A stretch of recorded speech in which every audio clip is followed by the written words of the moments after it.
አሁን ሰሞኑን ብንጸርቅም ባንጸርቅም አልተባለ ብንጸርቅም ባንጸርቅም ምን አመጣው በእርግጠኝነት ተስፋ አደርጋለሁ ትንሽ ተቆይቶ አንጸርቅም እንደሚባል ምንም ጥርጥር የለኝም ሁሉም ሃይማኖት ላይ ያለ ሰው ይህን ለሀገር ነቀርሳ የሆነ ወጣቱ ሰርቶ እንዳይለወጥ የሚያደርግ ትምህርት ሊቃወም ይገባል ስሙት በመዝሙር እንደዛ ማበድና መቀመጫ ለመቀመጫ እየተጋጩ ቆይኝ አሁን አትከራከሪኝ ተሰበረ የታሰርከው ተፈታ 60 እና 70 ሚሊዮን የእምነቱ ተከታይ ባለባት ሀገር ሲሳደብ የነበረው ትዝታው ሳሙኤል ምን ተማምኖ መጣ ምን ተማመነ ሰላም እንደምን አላችሁ ውድ የነሴቦ ቤተሰቦች ቸሩ አምላክ እግዚአብሔር የተመሰገነ ይሁን እጅግ በጣም ደህና ነን ሁላችሁም እንዳላችሁበት የሰዓት አቆጣጠር እንዴት አላችሁ ስለ ሁሉም ነገር እግዚአብሔር ይመስገን ልንል ይገባናል ዛሬም ወቅታዊና አስተማሪ የሆኑ ቪዲዮዎችን ይዘናል በዛሬው ቪዲዮዎቻችን በጣም ብዙ ርዕሰ ጉዳዮችን አብረን የምናነሳ ይሆነናል ይህንን ቪዲዮ ሁላችሁም ላይክ በማድረግ ጀምሩት ለቻናሉ አዲስ የሆናችሁ ሰዎች ቻናሉ ነሴቦ ነው እኔ ደግሞ ተመስገነ ቻናሉን ሰብስክራይብ በማድረግ ቤተሰብ ሁኑ በቪዲዮአችን መጨረሻ ደግሞ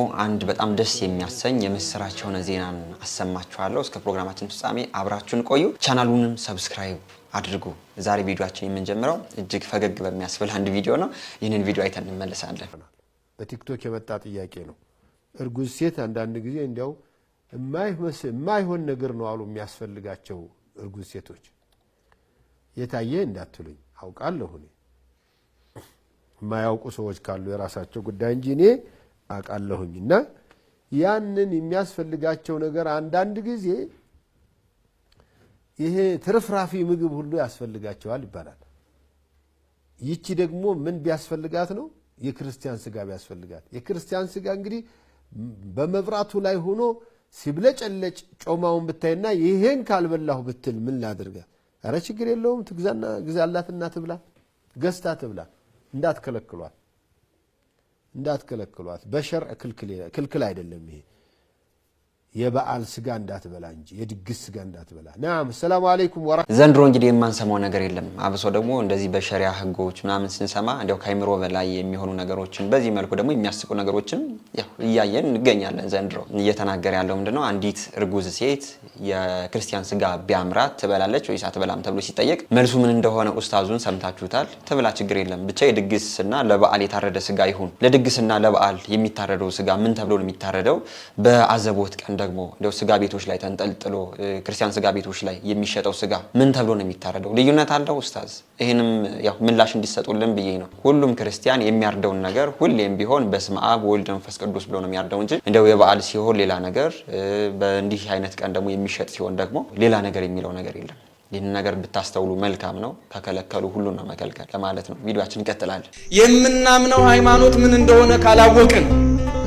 ዝም ብሎ እንደው የእናት የአባት ሃይማኖት ማለት የምትመላለሱ ከሆነ ክርስቲያኖች የመጻጉን ስህተት ላለመድገማችሁ ምንም ዋስትና የላችሁ ምንም መጻጉ በእድሜ ከሆነ ቤተሳይዳ በተባለችው የመጠመቂያ ቦታ 38 ዘመን ተጣብቆ ኖሯል ቤተሳይዳ ውስጥ ምን እንዳለ አያውቅም ድኖ ስለመሄድ እንጂ አዳኝ ማን እንደሆነ መድኃኒት ማን እንደሆነ ድህነት ምን እንደሆነ ድህነት እንዴት እንደሚመጣ ፈውስ እንዴት እንደሚመጣ አያውቅም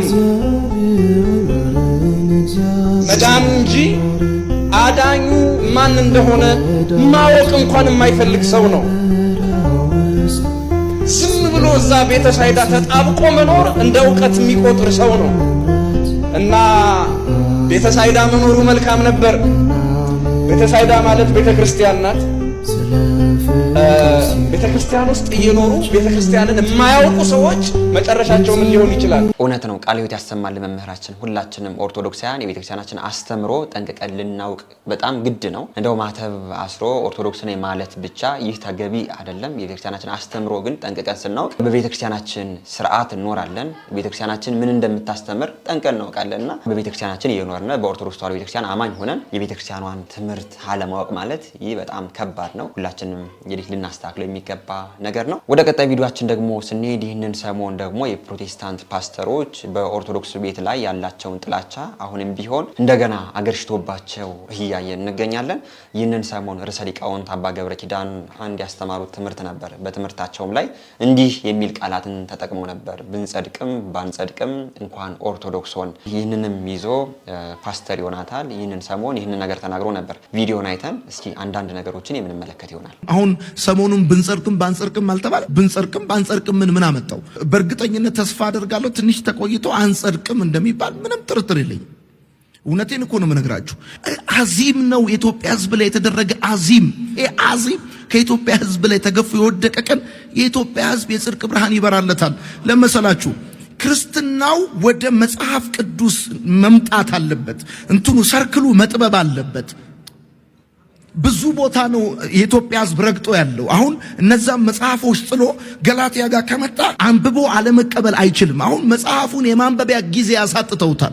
መጽሐፉን እንዳያነብህ አይኑን ከመጽሐፉ ላይ እንዳያደርግ በሌላ ነገር ቢዚ አድርገውታል። አዚም ነው ሰው ለመጽሐፍ ቅዱስ ጊዜ እንዳይኖረው። መጽሐፍ ቅዱስ የቱ ጋር እንደሆነ የማያውቅ ገብቷቸዋል። ማቴዎስን አውጣ ስትሉት፣ ሉቃስን አውጣ ስትሉት፣ ኢሳያስን አውጣ ስትሉት የማያወጣ ሰው ነው ዳዊቱን ይዞ የሚዞረው ወንጌልን እንዳይረዳ ማለት ነው። እና አሁን ለቀው ሜዳውን ለቀው እነሱን እየጣሉ ነው። አሁን እያፈሩባቸው ነው። አሁን በጣም እያፈሩባቸው ነው። አሁን በቃ በዚህ ጉዳይ ራሱ መወየት አንፈልግም እያሉ ነው። ስለዚህ ጴንጤ ማድረግ ያለበት አሁን ለመጽሐፉ ጊዜ ሰጥቶ የዳንበትን እውነት በደንብ አድቅቆ ማንበብ፣ አድቅቆ መረዳት፣ አድቅቆ መማር ነው ያለበት። ያው ቪዲዮን እንዳያችሁት ነው። ያው የምናገረው ነገር እንደው ለሚዲያ ላይ የማይመጠንም ነገር ሊሆን ይችላል። አሁን ላይ በጣም ቀላሉ ነገር ጭንጋፍ መሆን ነው። የዘንድሮ ነገር ጭንጋፍ መሆን፣ መሳደብ፣ ያንዱን ነገር መተቸት በጣም ቀላል ነው። ሰውየው ደግሞ ወንጌል መስበክን ሳይሆን ምንድነው ያዘው? መሳደብ፣ ጭንጋፍ ሆኖ ነው እያየን ያገኘ ነውና እንዲያው አሁንም ቢሆን ይህ ሰው ኦርቶዶክስ ተዋሕዶ ቤተክርስቲያን የምታስተምረውን ትምህርት እየተከታተለ ሲያቀረሽ እያየ ነው እንገኛለን። አሁንም ቢሆን ብንጸድቅም ባንጸድቅም እንኳን ኦርቶዶክስ ሁላችንም ልንልም ይገባል። ይህንን ንግግር ርዕሰ ሊቃውንት አባ ገብረ ኪዳን ለምን ተናገሩ? ትምህርቱ ስለምን ነበር የሚለውን ነገር መጀመሪያ ሙሉ አውዱን ተረድቶ ነው ሰው መተቸት ያለበት እንጂ እንደው ኦርቶዶክስ ተዋሕዶ ቤተክርስቲያን ላይ ስለተነገረ ብቻ እንደው ስተት ነው በማለት በዚህ መልኩ ሲያቀርሽ ያየ ነው እንገኛለን። እውነት ነው። ብንጸድቅም ባንጸድቅም እንኳን ክርስቲያን ሆን። እንደዚህ የተባለበት ምክንያት ምንድነው? በኢየሱስ ክርስቶስ በጸጋው መዳናችን ሳይሆን የራሳችን ደግሞ ድህነትን መፈጸም እንዳለብን ሲያስተምሩን ነው። በኢየሱስ ክርስቶስ ሁላችንም ጸድቀናል። የጸደቅነውን ግን እንደው በተግባር ደግሞ ልንኖረው ይገባል። የኛም ስራ ደግሞ ይጠበቅብናል። በፊልጵስዩስ ምዕራፍ 2 ቁጥር 12 ላይ ቅዱስ ጳውሎስም ነግሮናል። በፍርሃትና በመንቀጥቀጥ የራሳችሁን መዳን ፈጽሙ። የራሳችን መዳን መፈጸም አለብን። ቤተክርስቲያናችን የጽድቅ ቤት ናት፣ የእውነት ቤት ናት፣ የክርስቶስ መርከብ ናት። እኛ ካልጸደቅን ችግራችን የማን ነው? እኛ ስራ ጎሎናል ማለት ነው ብለው ያስተማሩትን ትምህርት በዚህ መልኩ ኦርቶዶክስ ተዋሕዶ ቤተክርስቲያን አንጸድቅም ብለው አንድያውን አውጀዋል ብሎ መናገሩ ያዙ ልቀቁኝ ማለቱ ምንድነው? ይህ ማቀርሸት ነው እንጂ ወንጌልን መስበክ እንዳልሆነ ሁላችን ልንረዳ ይገባል። እንዲህ አይነት ሰዎች ግን አሁን ላይ ወንጌልን መስበክ ሳይሆን በዚህ መልኩ ጭንጋፍነትን የያዙት ከዚህ ስራቸውም ሊቆጠቡ ይገባል። ርዕሰ ሊቃውንት አባ ገብረ ኪዳን ምንድነው ያስተማሩት? እስኪ ሙሉን ተከታትለን እንመለስ። ብንጸድቅም ባንጸድቅም እንኳን ክርስቲያን ሆን እመቤቴ እንኳን ኦርቶዶክስ ሆን። ለምን መሰላችሁ? ይሄ ቅዳሴ እኮ የማን ነው? የመላእክት ነው። አሐዱ አብ ቅዱስ፣ አሐዱ ወልድ ቅዱስ፣ አሐዱ ውእቱ መንፈስ ቅዱስ። አሁን ይህንን ቅዳሴ እኮ የሚካኤል ቅዳሴ ነው። ቅዱስ ሚካኤልን ለመስማት አዋጅ አዋጅ! ሁላችሁም አንዳንድ ሚሊዮን ብር አምጡ ብንባል አሁን ማን ከፍሎ ይሰማው ነበር? በነፃ ስሙ ስለተባልን ግን ሰለቸ ነው ለመድ ነው እንጂ ይሄ ቅዳሴ የሱራፌል ቅዳሴ ነው። ኪዳኑ የሱራፌል ኪዳን፣ ማህሌቱ የሱራፌል ማህሌት ነው። ቃለ እግዚአብሔሩ የሱራፌል ማህሌት ነው። ሃይማኖታችን የሱራፌል ሃይማኖት ነው። እመቦዝ አምፃ ካላ ስባተ ሱራፌል ውጉዘ ለይኩን ይላል አቡሊዲስ በሃይማኖት አበው። ሱራፌል ከሚያመሰግኑት ምስጋና የተለየ ምስጋና የሚያመጣ ሰው ቢኖር የተለየ የተረገመ የተለየ ይሁን። ሱራፌል ከሚያምኑት ሃይማኖት የተለየ ሃይማኖት ያመጣ ቢሆን የተለየ ይሁን። ጾማችን የመላእክት፣ ምንኩስናችን የመላእክት፣ ማህሌታችን የመላእክት፣ ስርዓታችን ለመላእክት። ወባቲ ለዛቲ ቤተ ክርስቲያን ስርዓተ መላእክት አርአያ ዘበሰማያት ቤተ ክርስቲያን እሰ ትትሜሰል በጽርሐ ላያም ዘላይሉ ወቅድስት ድንግል በሰራገላ እሳት ዘይጸውርዎ ኪሩቤል። ተመልከቱ ቤተ ክርስቲያን ይላል። ለዚች ቤተ ክርስቲያን የመላእክት ስርዓት አላት። ለመላእክት ስርዓት አላት። ቤተ ክርስቲያን ጽርሐ አርያም ትመስላለች። በላይ 4 ወንጌላውያን አሉ። እየንተ ኪሩቤል ብነ 40 ወንጌላውያን ተመልከቱ። በላይ ኪሩቤል አሉ፣ በዚህ 4 ወንጌል አሉ። እየንተ ሱራፌል እንደ ሱራፌል ካህናት አሉ። ተመልከቱ። እየንተ ሊቃናት ማን አሉ? መላእክት ዲያቆናት አሉ። እየንተ መላእክት እነማን አሉ? ደናግል መነኮሳት አሉ። ስለዚህ ይቺ ቤተ ክርስቲያን ጽርሐ አርያም ናት። በሰማይ የብርሃን ታቦት አለ፣ እዚህ ታቦት አለ።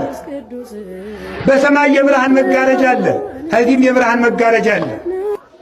በሰማይ ተመልከቱ የብርሃን መንበር አለ፣ ከዚህም የብርሃን መንበር አለ። በሰማይ ረቂቅ ማዕጠንት አለ፣ በዚህም ረቂቅ ማዕጠንት አለ።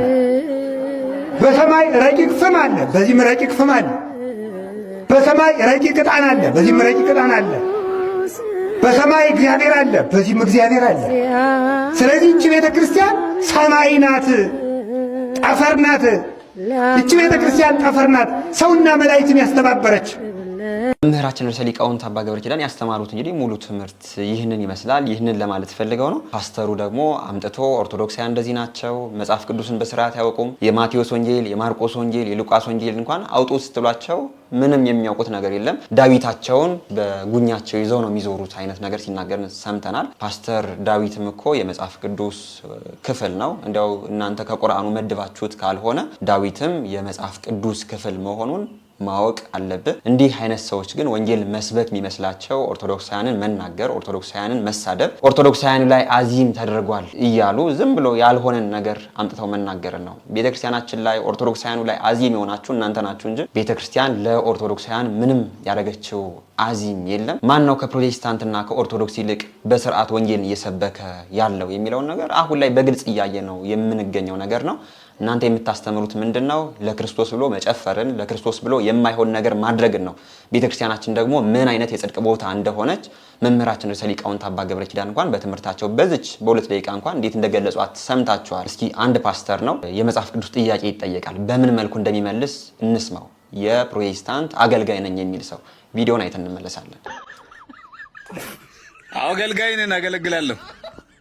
በጣም ጥሩ። ለምንድን ነው የምታገለግለው? ስለ ዳንኩኝ የምታገለግለው? አዎ። እሺ፣ ቀላል ጥያቄ። ለ120 ዓመት ሙሉ መርከብ የሰራው ሰው ማን ነው መጽሐፍ ቅዱስ ውስጥ?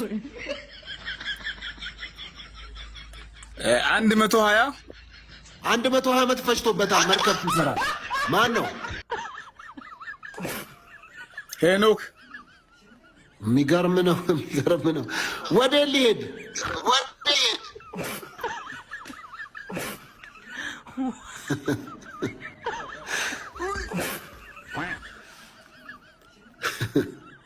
ምን ሆነ አንተ? ምን ነው?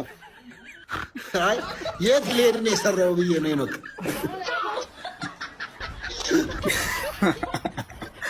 ኧረ ሶፊ፣ ኧረ ሶፊ ምን ሆነ ነው በእውነት? አይ እኔ ከየት መጣልኝ?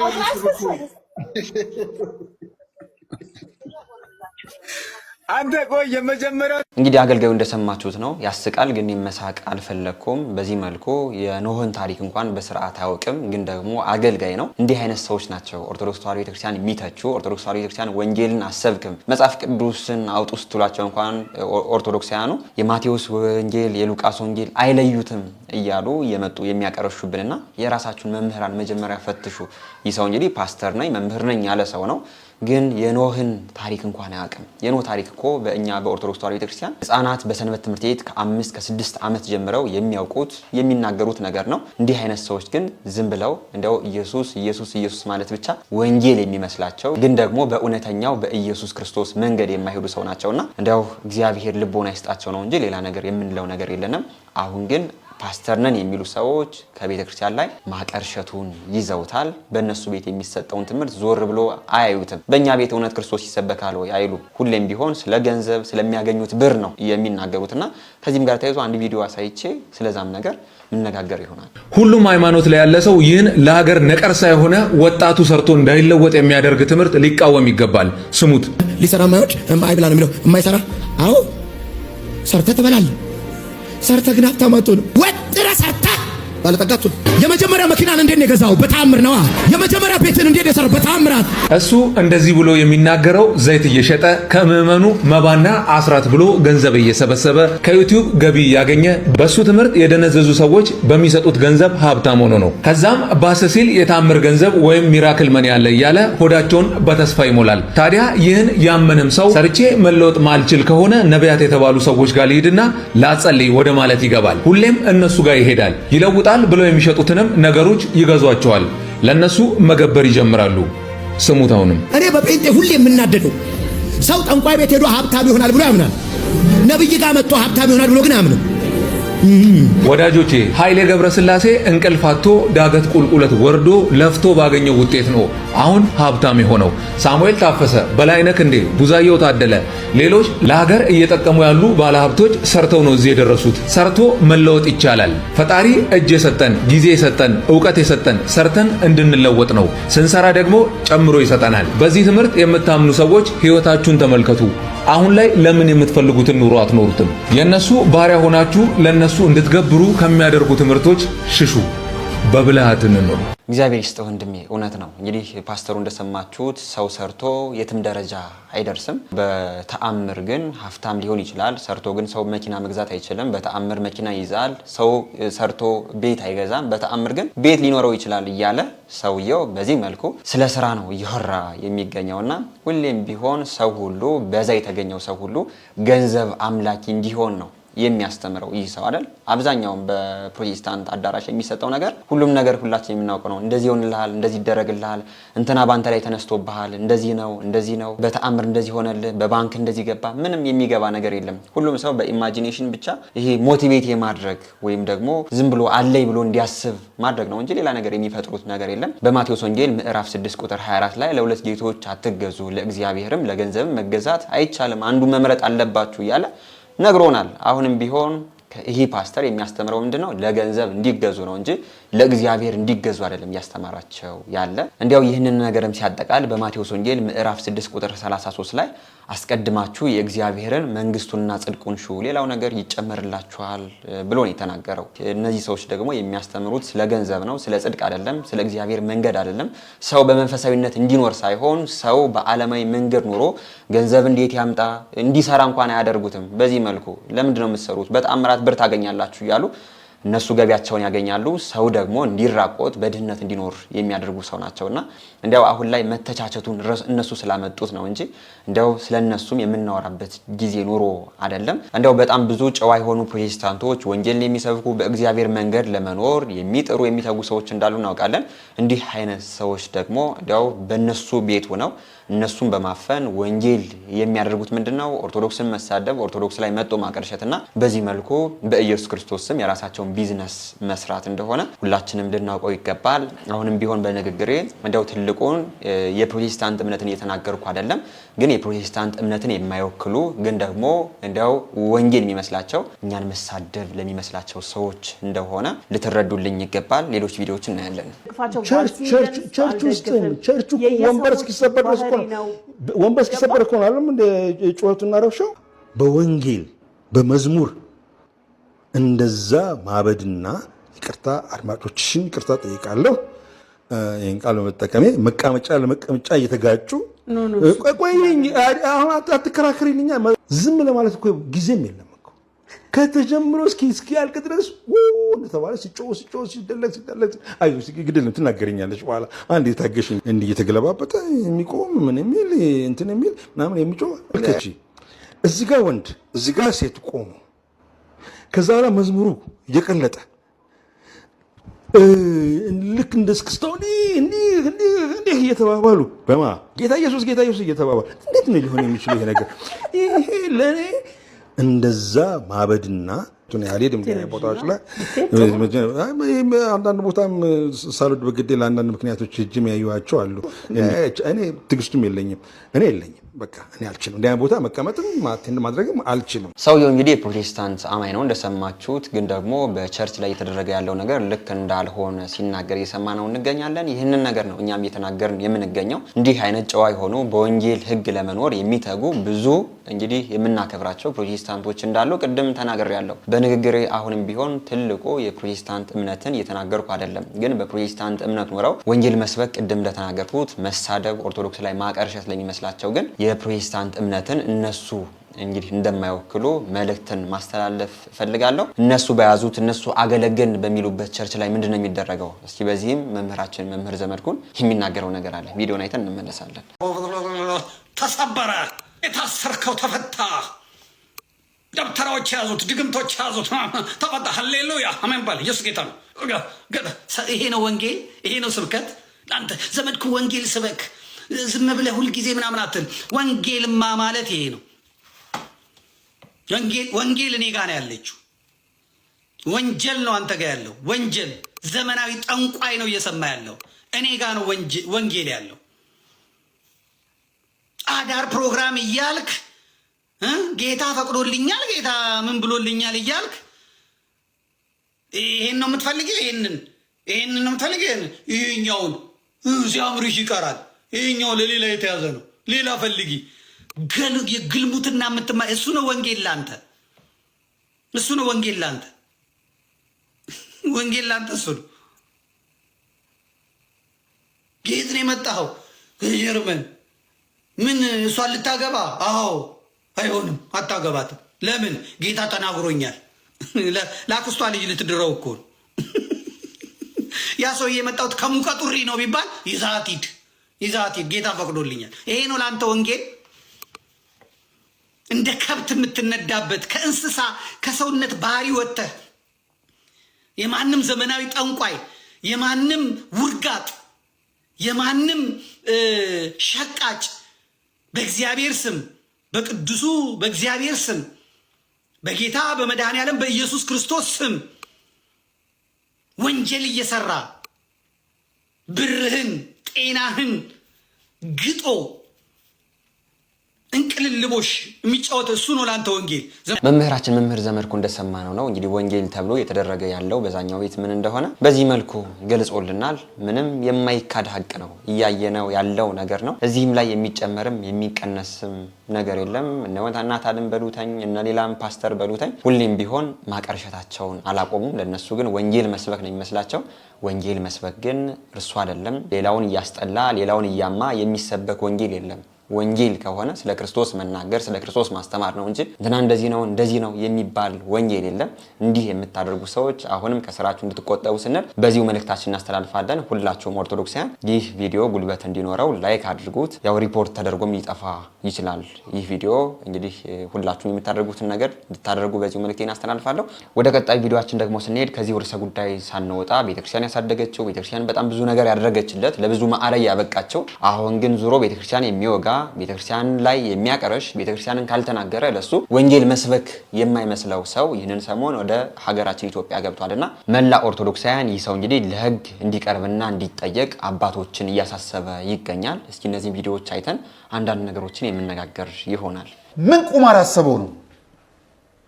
ምንድነው የተመጣው? ማንን ተማምኖ 60 እና 70 ሚሊዮን የእምነቱ ተከታይ ባለባት ሀገር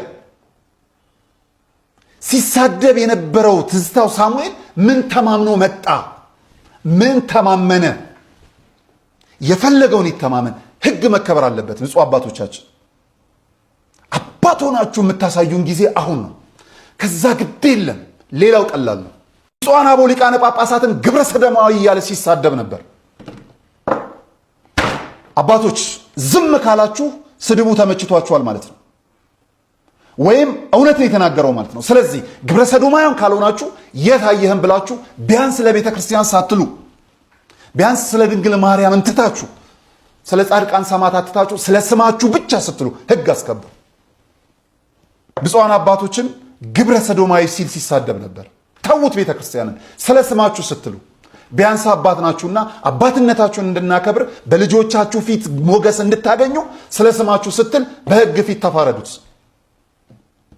ይሄንን ሰውዬ ለመክሰስ ምንም አያስፈልግም። ቪዲዮዎቹ በቂ ናቸው። ላኩልን ካላችሁ መሸከም ከምትችሉት በላይ እንልክላችኋለን። በእርግጠኝነት እኛ ከምንልከው በላይ ደግሞ እናንተ ታውቁታላችሁ። ሌላው ቤተክርስቲያኒቷን የመተትና ጠንቋይ ሰሪ ቤት ሲል ተሳድቧል፣ ዘልፏል።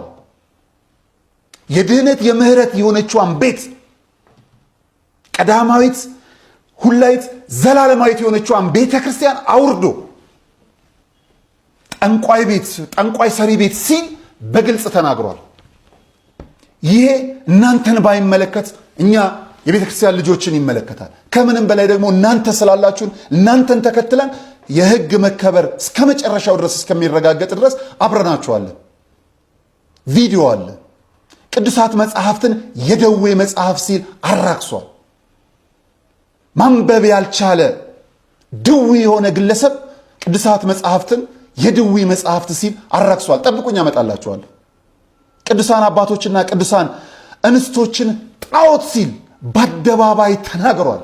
ታዲያ የእናንተ አባትነት ምንድን ነው? የእኛ ልጅነት ምንድን ነው? እጅና ጓንት ሆነን ይሄንን ግለሰብ ለህግ ማቅረብ አለብን።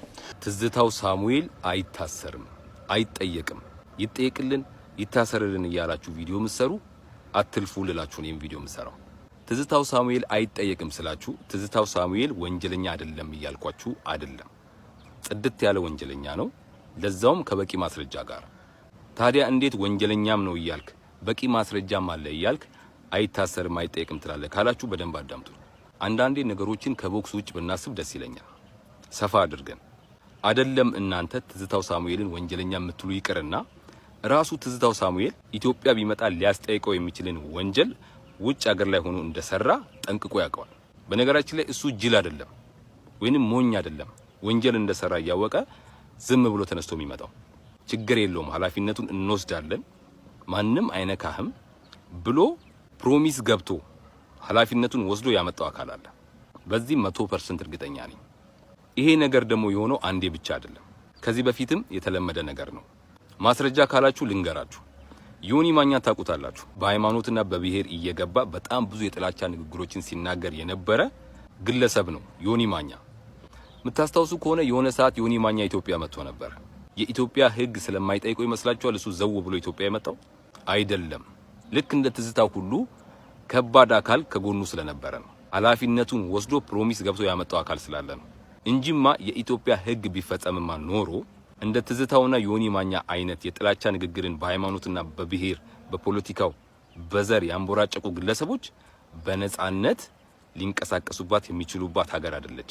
ለዚህ ደግሞ ትልቁ ማስረጃዬ ጃኒ ነች። በህይወቷ አንዴ ተሳሳተች። ለዛ ስተቷም ደጋግማ ይቅርታ ጠየቀች። ነገር ግን የኢትዮጵያ ሕግ ምን አደረጋት? በቁጥጥር ውስጥ አዋላት። እንግዲህ አስቡት፣ አንዴ የተሳሳተን ሰው ለዛውም ይቅርታ እየጠየቀ በቁጥጥር ውስጥ የሚያውል ሕግ ያላት ኢትዮጵያ ውስጥ እንዴት እንደ ትዝታውና ዮኒ ማኛ አይነት ግለሰቦች ሙሉ ጊዜያቸውን በሃይማኖትና በብሔር የጥላቻ ንግግር የሚናገሩ ግለሰቦች በነጻነት ኢትዮጵያ ውስጥ ገብተው ሊንቀሳቀሱ ቻሉ ብለን ልናስብ ይገባል። ለሐቅና ለእውነት የቆመ ሕግ አላት ኢትዮጵያ። ችግሩ ምን መሰላችሁ? ያላቸውን ስልጣንም ሊሆን ይችላል ያላቸውን ፖዚሽን ተጠቅመው ሕግን እንደፈለጉ እንደ መሪ በፈለጉበት መንገድ ጠምዝዘው ለፈለጉት ዓላማ የሚያውሉ እጅግ በጣም ሕገ ወጦች ስላሉ ነው። ስለዚህ ትዝታው ሳሙኤል ይጠየቅልን ምትሉ ይታሰርልን ምትሉ ጥያቄያችሁ ትክክል ስላልሆነ ሳይሆን ምንም ማምጣት ስለማትችሉ ነው አይታሰርም አይጠየቅም ያልኳችሁ። ይህን ቪዲዮ አድርሱልኝ። አመሰግናለሁ። ወንድሞቻችን በጣም እናመሰግናለን። የተናገሩት ነገር ገዥ የሆነ ሀሳብ ነው። ትዝታው ሳሙኤል ወደ ኢትዮጵያ የመጣበት ምክንያት ምንድነው? ማንም ምንም አያመጣም፣ ቤተክርስቲያኗ አትከሰኝም ብሎ የተማመነበት ነገር እንዳለ ስላወቀ ነው ወደ ኢትዮጵያ የመጣው እንጂ ወንጀለኛ እንደሆነ በሕግ እንደሚያስጠይቀውም ያውቃል። ግን ምንም አታመጣም ቤተክርስቲያን ብሎ አሁን ላይ በኢትዮጵያ ይገኛል ማለት ነው። አባቶቻችን እንዲህ አይነት ሰዎችን ለሕግ እንድታቀርቡልን ስንል በዚሁ መልእክታችን እናስተላልፋለን። ሌላውን ነገር ወንድሞቻችን ተናግረውታል። በጣም ብዙ የኦርቶዶክስ መምህራን ምንም ወንጀል ሳይኖርባቸው ምንም ነገር ሳይናገሩ ሲታሰሩ ሲፈቱ ለፍርድም ሲቀርቡ አይተናል። ይህንን ሰሞን እንኳን አንዲት ቲክቶከር አይተናል።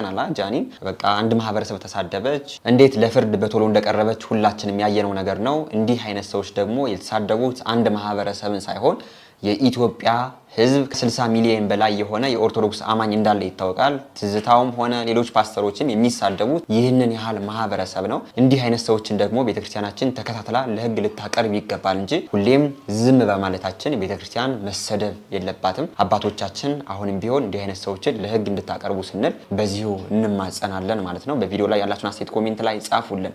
ቪዲዮአችን እንቀጥላለን። ቅድም እንዳልከው እኔ ፕሮቴስታንቶች አሁን ክርስቶስን እንዳሉት ማርያም እንዳሉት ሲባል እኔ አንድም ቀን መልስ ሰጥቻለሁ። ለምን መልስ ሰጣል? ጣጥራለን በሰው ቤት ገብተን አንፈተፍትም። እኔ ፕሮቴስታንት ውስጥ ያሉ ፓስተሮች አሉ። ፓስተሮቹ ምናልባት ቅዱሳንን ሲሳደቡ፣ ጻድቃንን ሲሳደቡ፣ እመቤታችን ሲሳደቡ ሰምተናል። ይሄ በሶስት መንገድ ረዳዋለሁ እኔ። አንደኛ ትኩረት ለመሳብ አጀንዳ ለመሆን አንዳንድ ሰዎች መረሳት አይፈልጉም። ምክንያቱም ሐዲስ ኪዳን ውስጥ እኮ ጴጥሮስና ይሁዳ እኮ ዝናቸው እኩል ነው ታውቃለህ። ያሰቀለው ይሁዳም ዝነኛ ነው፣ ለክርስቶስ የተሰቀለው ጴጥሮስም ዝነኛ ናቸው። ዲያብሎስም ሚካኤልም እኩል ዝነኞች እኮ ናቸው። ታዋቂነት በዚህ ዘመን ብዙም ይፈጅ አይደለም። አንዳንዶቹ አጀንዳ ለመሆን ላለመረሳት ቅዱስ ጊዮርጊስን የተሳደባሉ፣ አቡነ ተክለ ሃይማኖት የተሳደባሉ።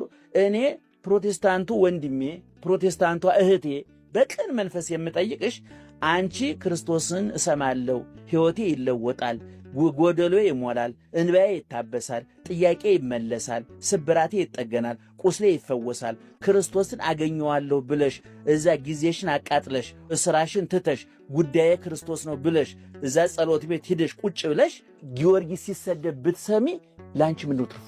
ለአንተ ምንድነው ትርፉ? ድንግል ማርያም ስትሰደብ ብትሰማ ለአንድ ፕሮቴስታንታዊ ጆሮ ምንድነው ትርፉ? ኦርቶዶክሳውያን የተዋህዶ ልጆችም ፕሮቴስታንቶችም ሙስሊሞች እንድታጤኑ የምንፈልገው ምንድነው ጥቅሙ? በሌላ ሃይማኖት ገብተን መፈትፈቱ የብቸኝነት፣ የባዶነት፣ የተስፋ መቁረጥና የልህ ካልሆነ በስተቀር ጥቅሙ ምንድነው? አንደኛ ቅድም አጀንዳ ለመሆኑ፣ ሁለተኛ እነዚህ ቅዱሳን እየተሳደቡ የፕሮቴስታንቱ አዳራሽ የሚጮሁት ሰዎች ቀጥ ብላችሁ ወንጌል ስበኩ ብትላቸው መቀጠል አይችሉም። እኔ እዛ ውስጥ ፕሮቴስታንት ውስጥ አሉ እገሌ ከገሌ ብዬ ማስታወቂያ አልሰራም እንጂ እኮ ቀጥ ብለው ወንጌል የሚሰብኩ ፓስተሮች አሏቸው፣ ስማቸውን የማንጠራቸው። እነዚህኞቹ ጊዮርጊስን የተሳደቡት፣ ተክለ ሃይማኖትን የተሳደቡት፣ ታቦቱን የተሳደቡት፣ እመቤታችን የተሳደቡት ሰባኪ ፓስተሮቻቸው ግን እስኪ ቀጥ ብለው ከወር እስከ ወር ወንጌል ይስበኩና በስብከት ከቀጠሉ እኔ እቀጣለሁ። ስለዚህ አጀንዳ ከመሆን ቀጥሎ ሁለተኛው ችግር ምንድነው? የእውቀት እጥረት፣ የግንዛቤ እጥረት። ሶስተኛ ህሊና ይጠይቃል፣ ነፍስ ትጠይቃለች። እየተደረገ ያለው ነገር ውስጣቸው ይንኳኳባቸው፣ ይጮህባቸዋል። እውነቱ የት እንደሆነ ይነግራቸዋል ጭንቅላታቸው። ስለዚህ ይህንን የህሊና ጥያቄ በጩኸት ማደናገር ይፈልጋሉ። አንዳንድ ሰዎች የአእምሯቸውን ጥያቄ በጩኸት ማረሳሳት ይፈልጋሉ። አንዳንድ ሰው መጥፎ ስራ ይሰራና ህሊናው አላስተኛ ሲለው ንስሐ ገብቶ ወይም ወንጀሉን ተናዞ እፎይታ ከማግኘት ይልቅ በመጠጥ ያደነዝዘዋል፣ በአልኮል። እግዚአብሔር ይስጥልን። እንግዲህ መምህራችን መጋቤ ሐዲስ እሸቱ እነዚህ የሚሳደቡ ሰዎች ምክንያቱ ምን እንደሆነ በዚህ መልኩ ነግረውናል። 1 2 3 ያሉ ጠቅሰውልናል። አንደኛ አጀንዳ ለመሆን ነው። ሁለተኛ መምህራችን እንደነገሩን ዕውቀት ስለሌላቸው ነው፣ ወንጌልን በስርዓት ቆሞ መስበክ ስለማይችሉ። ሶስተኛ ህሊና የላቸውም። በአራተኛ ደረጃ ግን መሳደብ አሁን ላይ ቢዝነስ ነው። ሲሳደቡ ዩቲዩብ ላይ ቪዲዮአቸውን አፕሎድ ያደርጋሉ። እኛ ኦርቶዶክሳውያን ደግሞ ኦርቶዶክስን ተሳደቡ ብለን ያንን ቪዲዮ እናያለን። እነሱ ሽቀላቸውን ይሸቅላሉ ማለት ነው። በእንዲህ አይነት 4 ጉዳዮች ምክንያት እነዚህ ሰዎች እንግዲህ በቤተ እምነታቸው ሆነው ኦርቶዶክስን ሲሳደቡ፣ ኦርቶዶክሳውያንን ሲያንቋሽሹ እናያቸዋለንና መምህራችንም የተናገሩት ነገር ልክ ነው። እንዲህ አይነት ሰዎች የሚሳደቡበት ምክንያቶች እነዚህ ናቸው ለማለት ነው። ቪዲዮአችን እንቀጥላለን። ብሉይ ኪዳን የጥንቆላ መጽሐፍ ሁሉ የሚመስላቸው አይነት የሌላ እምነት ተከታይ ወይም የማያምኑበት አምላክ የሚመለክበት መጽሐፍ እስኪመስል ድረስ ብሉይ ኪዳን ሲጠቀስ እሱ ብሉይ ኪዳን ነው ብለው በጣም የሚንገሸገሹ ሰዎች አሉ። አንዳንድ የመጽሐፍ ቅዱስ አታሚዎች ነው ብሉይ ኪዳንን ቶታሊ አውጥተው ከመጽሐፍ ቅዱስ ህትመት ለብቻ አዲስ ኪዳንን ብቻ አትመው የሚያሰራጩ አሉ። በየቦታው በነፃ የሚያድሉ አሉ።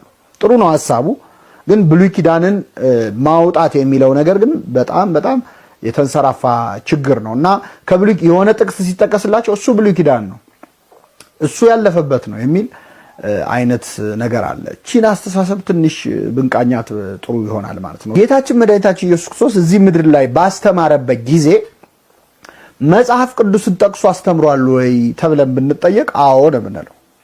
ማንኛውም ክርስቲያን ይህንን ያምናል። መጽሐፍ ቅዱስን ገልጦ አስተምሯል ክርስቶስ።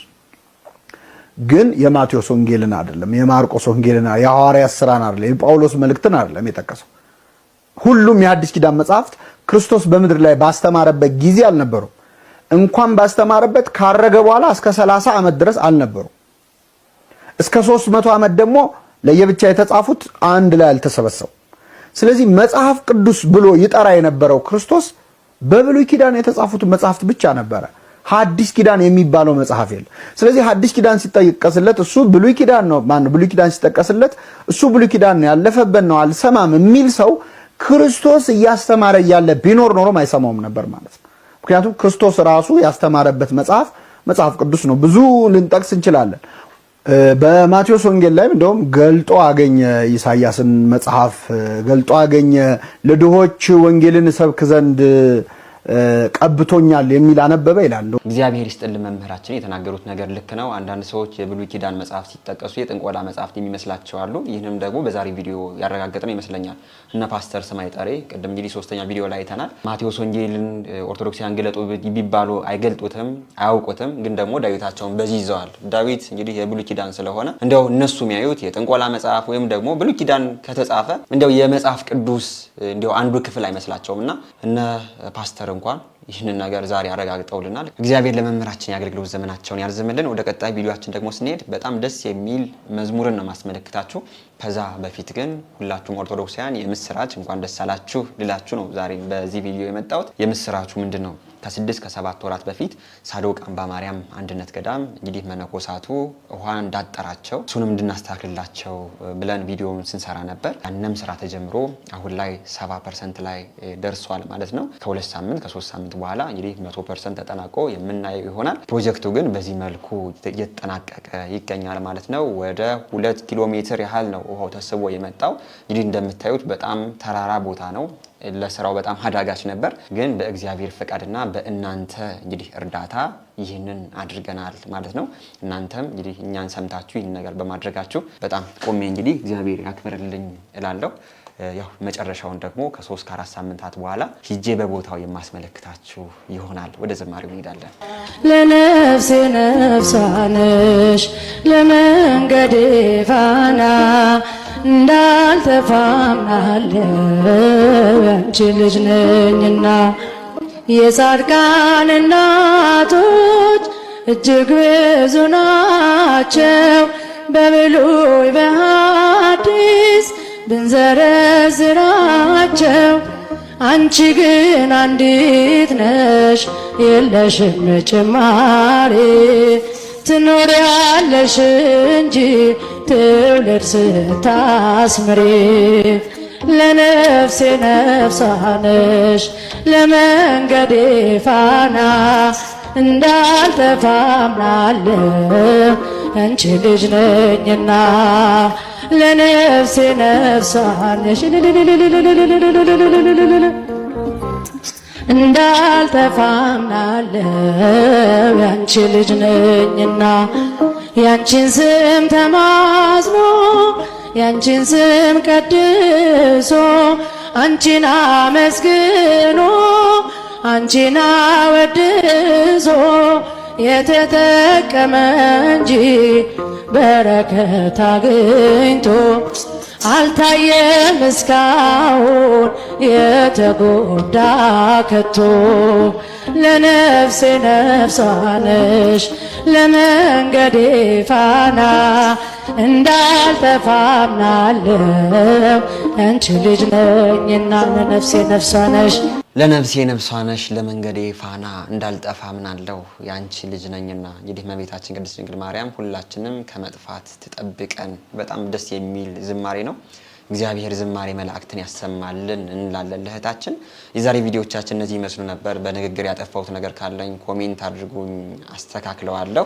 ሁላችሁም ኦርቶዶክሳውያን ግን ይህንን ቪዲዮ በጣም ጉልበት ስጡት። ያው ትንሽ ሪፖርትም ሊደረግበት ይችላል። ቪዲዮአችን ሼር አድርጉት። የቀረኒ ጥያቄና መልስ ፕሮግራም ነው። ጥያቄ አዘጋጅተናል። ጥያቄውን እስኪ አይተን እንመለስ። የዛሬው ጥያቄያችን እነሆ የዓለምን ኃጢአት የሚያስወግድ የእግዚአብሔር በግ እንዲህ ብሎ የተናገረው ማን ነው? ሀ ወንጌላዊ ቅዱስ ዮሐንስ፣ ለ ኢየሱስ ክርስቶስ፣ ሐመርሃ መጥምቀ መለኮት ቅዱስ ዮሐንስ፣ መ ነቢዩ ኢሳይያስ። የዛሬ ጥያቄያችን ይህ ነው። መልሱን ሁላችሁም ኮሜንት ላይ አስቀምጡልን። ለዚህ ቻናል አዲስ የሆናችሁ ሰዎች ቻናሉን ሴቭ በሆነው እኔ ደግሞ ተመስገን ነኝ። ቻናሉን ሰብስክራይብ በማድረግ እንግዲህ 100,000 ቤተሰቦችን እናፍራ። አሁን ላይ ወደ 93,000 ቤተሰቦችን እያፈራን እንገኛለን። እናንተም ቢቀርቡ የምትሏቸውን ቪዲዮዎች ከታች በምትመለከቷቸው የቴሌግራም እና የቲክቶክ አካውንቶቻችን ላኩልን፣ አይተን የምናቀርባቸው ይሆናል። በሌሎች አስተማሪና ወቅታዊ ቪዲዮዎቻችን እስከምንገናኝ እኔንም እናንተንም ቸር ያቆየን።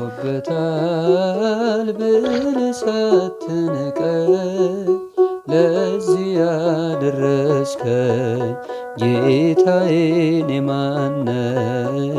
ይሞላል አይቀርም ባንተ ሸለቆዬ ጠብቃለሁና